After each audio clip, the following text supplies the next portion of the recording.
Every day, someone decides to collect trading cards. The problem is, no one really tells you how to get started. And with so many options out there, it's easy to give up on a great hobby before you've even got started.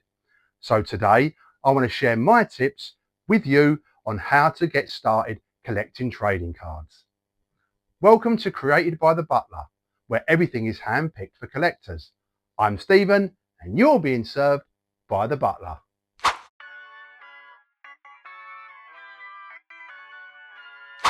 Starting off with my first tip, don't collect because somebody on YouTube or social media told you that something was valuable. Now, I collect a wide range of trading cards, from pop culture themes and movies to football and WWE. The point here is that I will collect cards from themes that I enjoy, not just for the investment. Sure, it's nice to have those rare cards that have some value to them, but there is nothing like the sheer enjoyment of collecting something you love. The hobby has become full of influencers telling you what card to buy, what card is hot, and what card is worth the most money. But here's the thing, if the value went away tomorrow, would you still want that card? Because at the end of the day, that's the card you should be collecting. Collect what makes you smile. Now, the next tip is probably one of the most important tips I can give you. Always set a budget. Work out how much money you're willing to spend each month or week on trading cards and stick to it. Because keep in mind, when you buy boxes of cards or packs, you're rarely going to make your money back on them. Sure, it can happen with those lucky packs, and some cards do hold their value well, although this happens more often in the high-end boxes. Collecting can become very expensive. Always decide what you're comfortable spending each week or month. Don't give in to that FOMO or fear of missing out. That card you can't afford right now, it will come around again, and chances are at a much better price. I've been collecting trading cards now long enough to be able to tell you this. There'll always be another card. There'll always be another box. There'll always be another release. So don't let the fear of missing out empty your bank account. The next tip is a mistake that I see beginners making often, and that is what I call collector's scattergun syndrome. Simply put, it's not focusing your initial collection and spreading yourself too thin. Sure, you may love Marvel, Star Wars, Pokémon, football, but start out by focusing on one theme or a smaller topic within a bigger theme. One example of this is simply to collect the cards from a football team that you support. I recently started doing this with the Panini EFL cards and stickers. When Panini released their EFL Eternity cards and boxes, they were pretty expensive, since it covered such a vast range of teams. I was only interested in the team I support, which in this case is Millwall FC.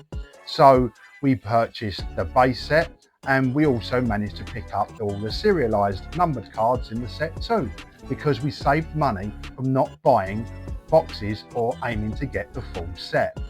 A fun way of collecting Pokémon cards can be a similar thing. With Pokémon cards selling out so quickly thanks to scalpers and resellers pushing the costs very high for new sets, you can still have fun aiming to collect all cards of a single Pokémon. This year, I set myself a goal of collecting all international English versions of every Bulbasaur card printed. So far, the collection is coming together nicely. And remember, I'm still staying within a budget each month. It isn't a race to finish, and I don't buy all the cards in a single month. This is a long-term goal that I dip into and out of as money allows. I really can't emphasize that budget enough. Just by having these single points of focus rather than trying to get whole sets save me money, while also getting me the cards that I truly appreciate and love. Don't get me wrong, there are times when I do want to get whole sets, such as lower end cards or when a new Garbage Pail Kids collection comes out. So the lesson here is start with something achievable.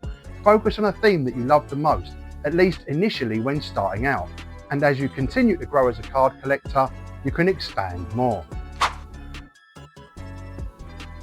And the next tip, protect your cards. Because If you're spending good money on trading cards, you're going to want to protect them. And trust me here, when you accidentally scratch a card that's worth £50 or more just because you couldn't find a penny sleeve, you'll never make that mistake again. One of the first things I would suggest buying are penny sleeves and a decent binder. There are a lot of binder options out there, but I would always recommend one that you can zip up, like so. These not only protect your cards from dust, but also UV damage from lights and the sun. I buy my binders from Amazon and can highly recommend the Voltex or Old Canal binders, this being an Old Canal. These binders hold 9 cards on a single page and up to 540 cards in total. There are also these smaller type binders that have 4 cards on a page and around 120 to 400 cards in total, and it's handy for those smaller collections or some random cards that you pick up along the way. As you can see, I have my McDonald's cards in here, some figures we got, some random wrestling cards. A great little binder to have for those random cards. But before you put your cards into the binder, it's a great idea to put them into a penny sleeve first, then into the binder. I buy my penny sleeves in bulk from Amazon and they help protect the surface of the card from any scratches and greasy fingerprints. When you open or rip packs, we always have a stack of these penny sleeves at hand, ready to put our rarer or more valuable cards straight into a sleeve for protection, especially when handling it more. Next up, we have top loaders, we have semi-rigid and mag one-touch cases. Now, I wouldn't say these are essential, but they are nice to have and there will be occasions when you need them.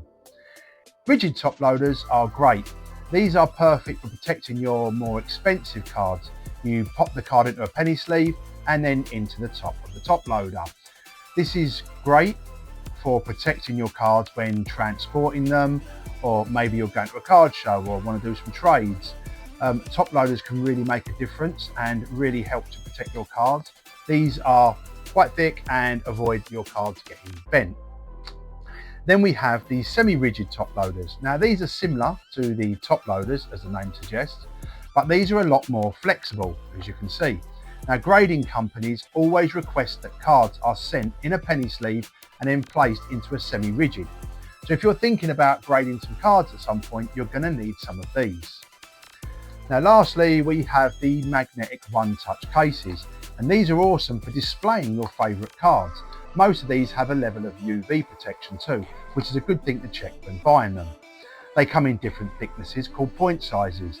This one here is a 35 point and this one is a 130 point. Now standard cards will fit in these 35 point cases, while the thicker cards like relic cards, which we'll come to in a little while, will fit in these thicker 130 point cases. They stay shut using a magnet located here at the top. You simply pull it apart and you place your card into the case, and once inside you slot the bottom bit back in and the magnet will seal shut. This will allow you to lock in the bottom and seal it in there, and they're great for transporting, showing your best cards to friends and family members, since no one will touch the actual card. And also you can put it on a display stand or a shelf and appreciate your favourite cards in all their glory. Since you're starting out, I would recommend at least getting a good zip-up binder and some penny sleeves. Allow for these in your initial budget, and remember, you can always expand as you progress. The next tip is learn about what you're collecting. When I was a kid back in the day collecting trading cards, there was often one base set made up of 100 cards or so in a single set. With most collections now, there are limited editions, inserts, parallels, numbered or serialised cards, autograph cards, relic cards and sketch cards too. This means that a single set can now span well beyond the 150 card base set and probably go well into above 300 cards in the full set. But remember, you don't need to collect them all. So let's take a look at what some of these cards are. So you have the base card set here, and this is the basic set of standard cards in the set. and this is the part of the collection that is fairly easy to complete. So this is the basic aim of the collection. Then you have the parallel versions. Now, these are usually the same card, much like you can see here, but they have different coloured borders. Some have different coloured backgrounds or highlights or finish. The colours can vary between manufacturer, but the general rule is simple.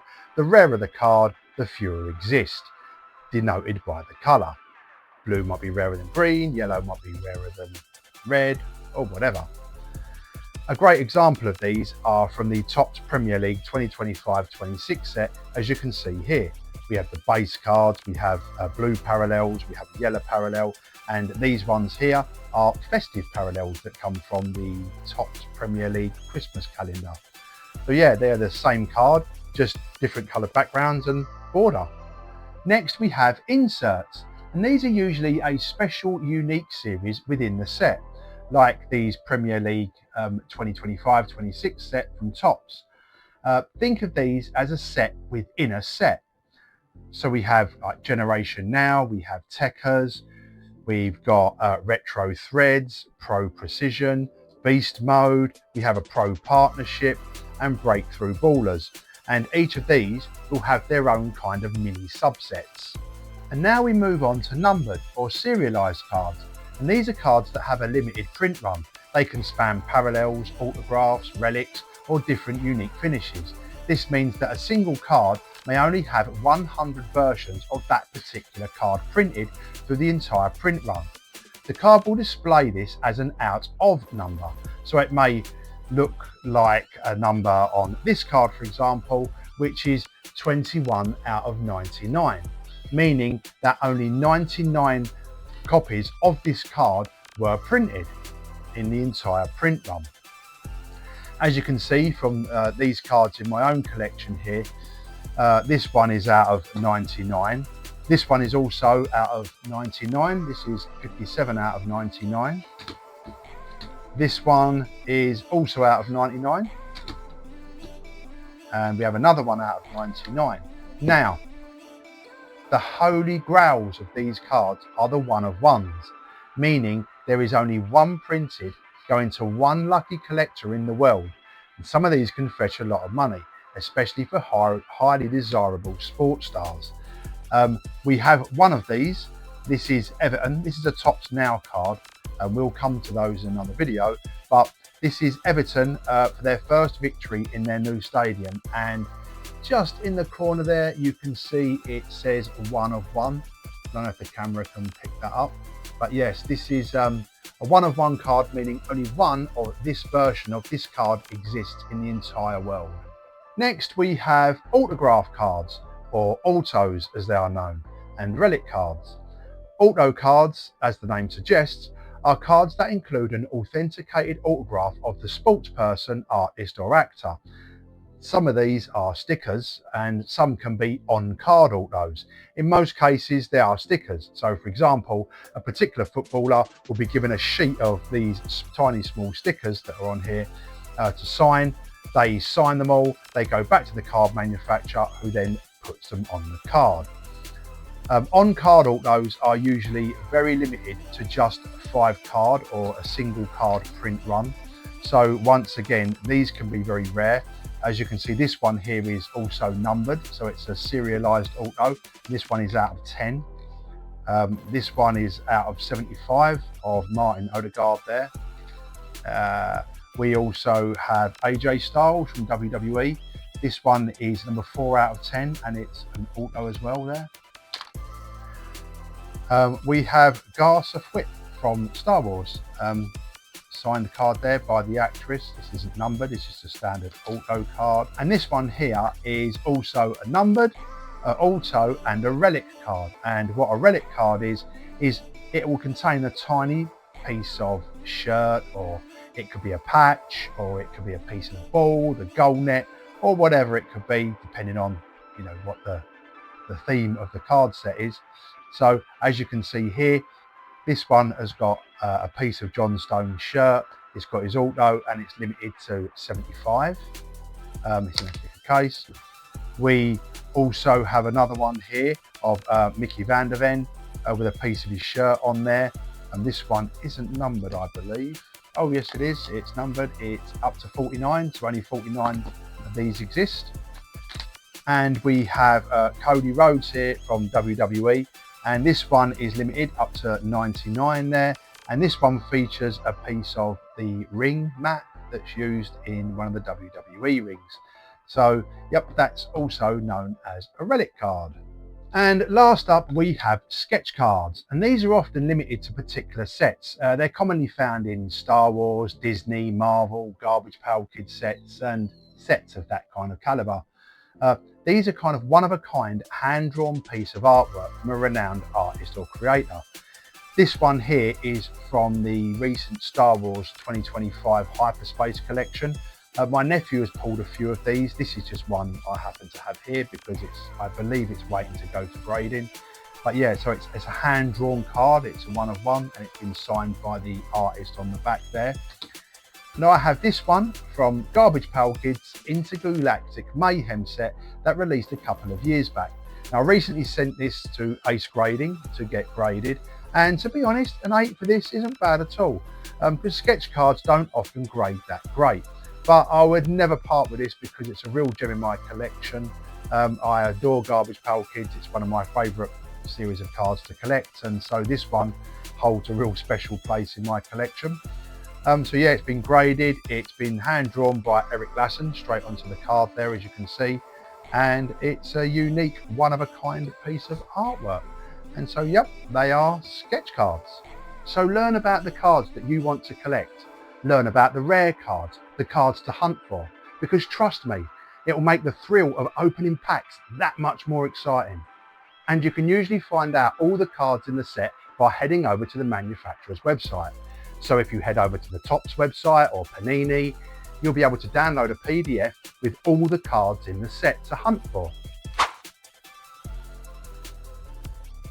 The next tip is one that took me a while to learn, and that is don't chase every rare card. When you're new to collecting, it's easy to look at social media and think that everyone is pulling autograph cards, one-of-ones and super rare cards worth hundreds of pounds. And the reality is, most collectors don't pull those kind of cards, because what you're seeing is a highlight reel. It's not often that someone uploads a video to YouTube saying, I opened a £200 box of cards and pulled absolutely nothing. But perhaps they should. Remember, rare cards are supposed to be rare. That's what makes them special. Celebrate them when they arrive, but don't bankrupt yourself trying to chase them. And remember, above all else, pulling a rare card won't make you happy if you're struggling to pay the bills after. One of the best things about collecting trading cards isn't always the cards themselves, it's the people. Some of my favourite collecting memories come from talking to other collectors, trading cards, going to swap meets and trading card shows, and helping somebody else to complete their collection. So don't collect in isolation. Join Facebook groups, watch YouTube creators, visit local card shows, join Discord communities, browse Reddit, talk to people, because you will learn more from a few conversations with experienced collectors than you will from watching 100 box breaks on YouTube. And who knows, you might even make some new friends along the way. And the last tip I want to share with you is remember why you're collecting, because at the end of the day, these are just little pieces of cardboard.